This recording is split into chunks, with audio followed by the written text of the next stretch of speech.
நிச்சயமாக தமிழக வெற்றி கழக உறுப்பினர்கள் அனைவருமே உங்களுக்கு உதவிகரமாகவே இருப்பார்கள் என்கிற வாக்குறுதியை இந்நேரத்தில் அளிக்க விரும்புகிறேன்.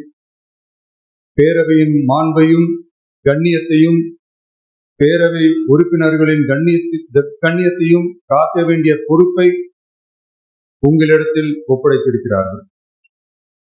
தற்காலிக பேரவைத் தலைவர் பொறுப்பில் மிக சிறப்பாக பணியாற்றிய நம்முடைய உறுப்பினர் திரு மூவி கருப்பையா அவர்களை சந்திக்க நேற்றுக்கு சென்றிருந்தேன்.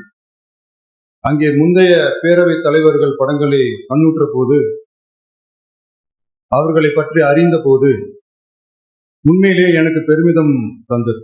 ஏனென்றால் எடுத்துக்காட்டாக விளங்கும் திரு ஜே சிவ சண்முகம் பிள்ளை, டாக்டர் யு கிருஷ்ணராவ், திரு எஸ் செல்லப்பாண்டியன் அவர்களுடைய வரிசையில் மிக சரியான ஒருவரையே நாம் முன்மொழிந்துள்ளோம் என பெருமை அடைந்தேன்.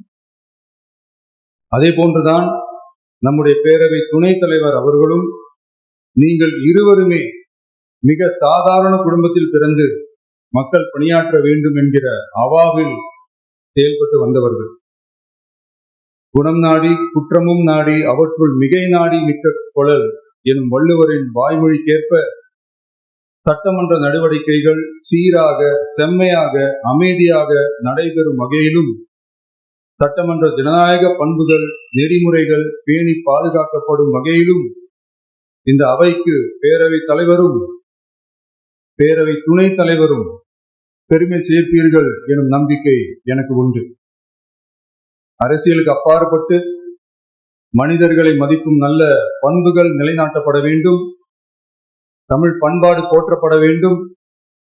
அவையின் மரபும் மாட்சிமையும் மதிப்பும் காக்கப்பட வேண்டும் என்ற நல்லெண்ணத்தின் அடிப்படையில் அந்த பதவி ஏற்றுள்ள தங்கள் இருவராலும் காப்பாற்றப்படும் என்னும் நம்பிக்கையை மீண்டும் தெரிவித்து என் உரையை நிறைவு செய்கிறேன். நன்றி, வணக்கம்.